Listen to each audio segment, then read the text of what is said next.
A while back I did a tutorial on how I sew on my hooks, and in that post that I did, I told you about a skirt that I had purchased when I was in high school. It was an Yves Saint Laurent skirt. I was super lucky to get the skirt because I paid literally a very small fraction of what the skirt had initially cost, and but it was that skirt that really inspired my sewing because it was so beautifully made, and I really wanted, even at 17 years old, I wanted everything that I owned to look just like that skirt. And one of the things was the manner in which the hook had been sewn on, and of course the thread doesn't match the fabric here, but this is just for a demonstration. But the stitching around the hook is what that hook had, and I had to learn how to do it. So as I said, I did a little tutorial, but it was just pictures, and pictures aren't quite the same as actually watching me do it. So I'm going to try to do a little video for you today and show you how I sew on my hooks. Before we get started, I just wanted to show you a few hooks that are available today.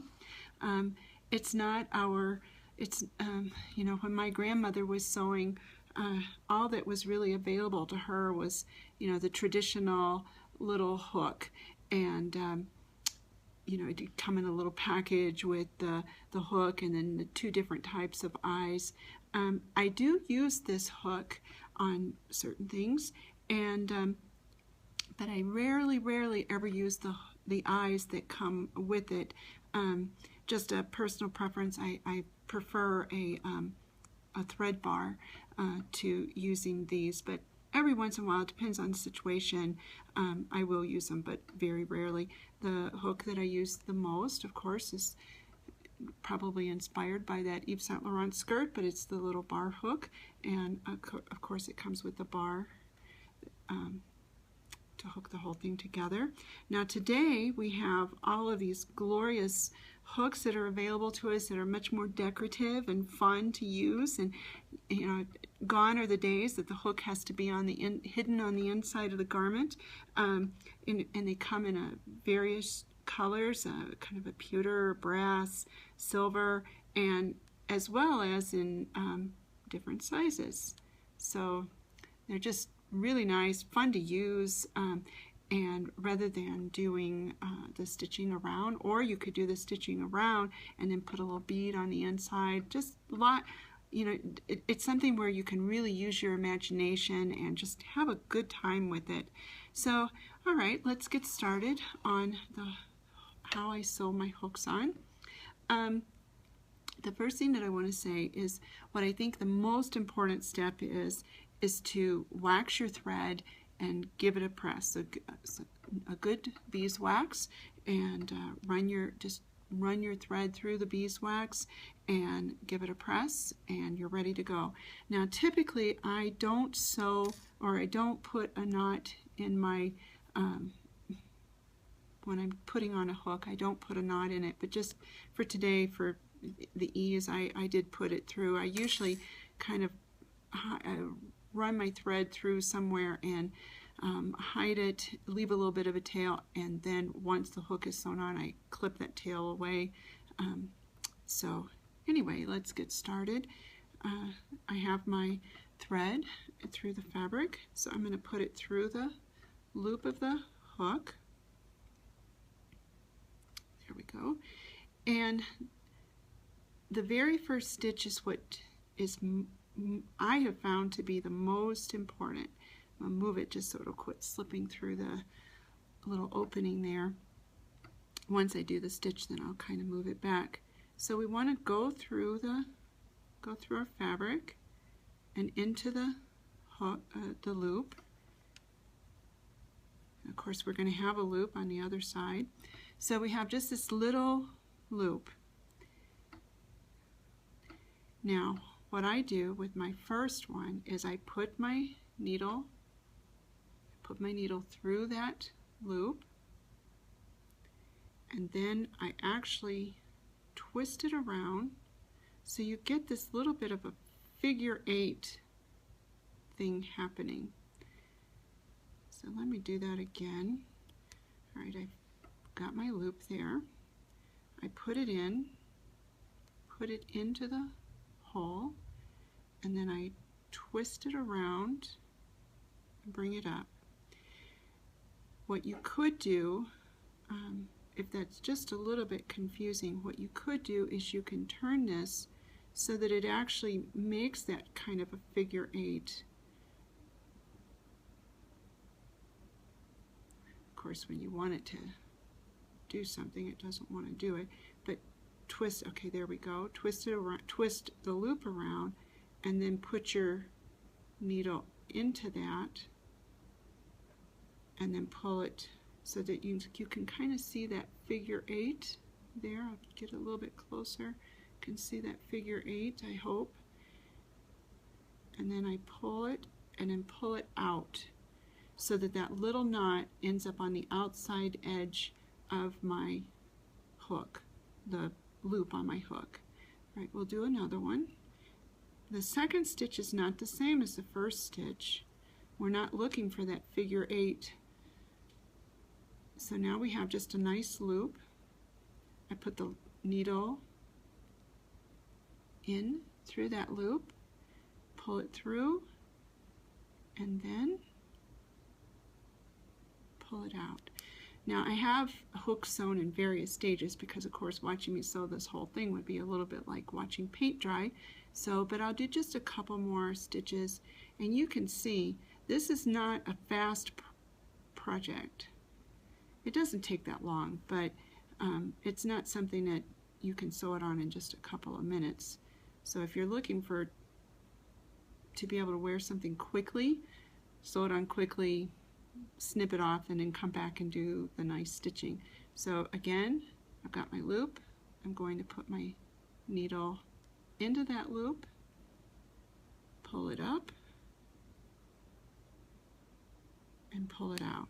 Now, as you saw earlier, the thread was wanting to, where there's the little bit of an opening there, it was wanting to slip through. So now that I've got a few stitches, I can move my hook to where it's a little, so that the stitching is closer to the edge, and it's not, because I have more stitches there, it's not going to slip through. So one last time, and of course it tangles up a bit. So I've got my loop, put the needle through the loop, straighten it out, and pull it out. Okay, so now you might wonder, what do I do when I get to the center of the hook? Well, that's very, very simple. So I have this one stitched all the way to the center, and all I'm going to do here is, and you can see my thread is right to the center. So what I'm going to do is I'm going to put my needle right back in where my thread came out of the fabric, put it right back in, but I'm going to turn to come up in this other loop. No need to have the figure 8 action. That's only with that very, very first stitch that we're taking. So we want the nice flat loop. Doesn't look too flat, but there it goes. And then I'm going to put my needle through that, bring it up, and now I have it started on the other side. And here I'll just work all the way around. I'll take another stitch just so you can see. Go into that loop, pull it,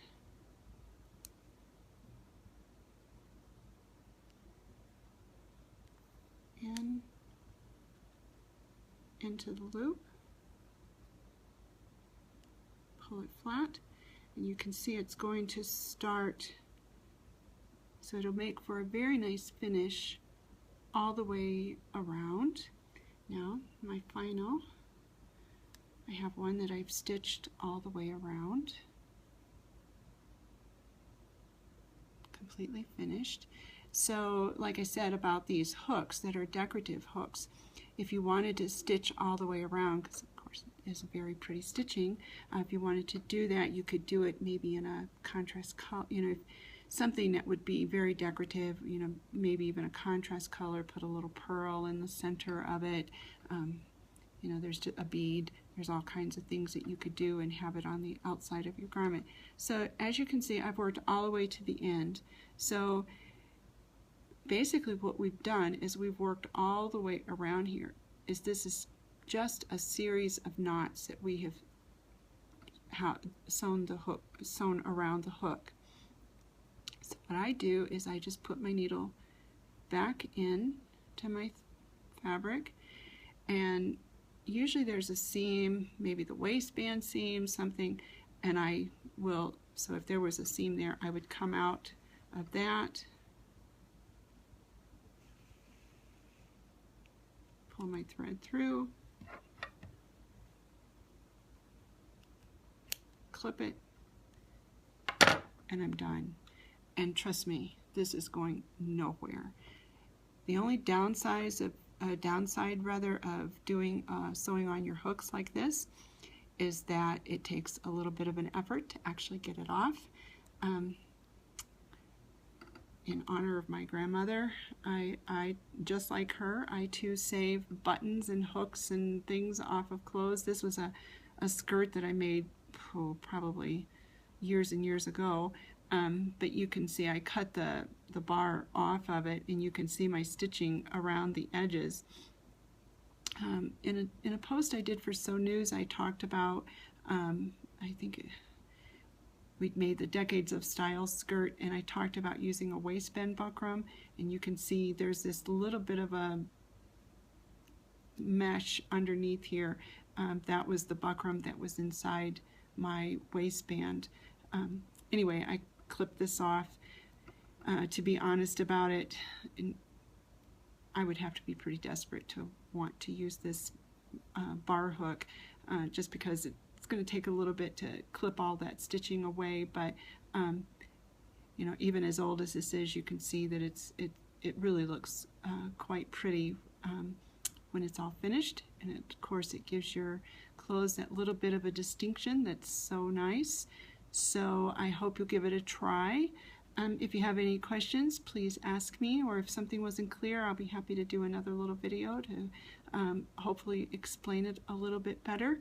In the meantime, have fun sewing on hooks. Take care. Bye.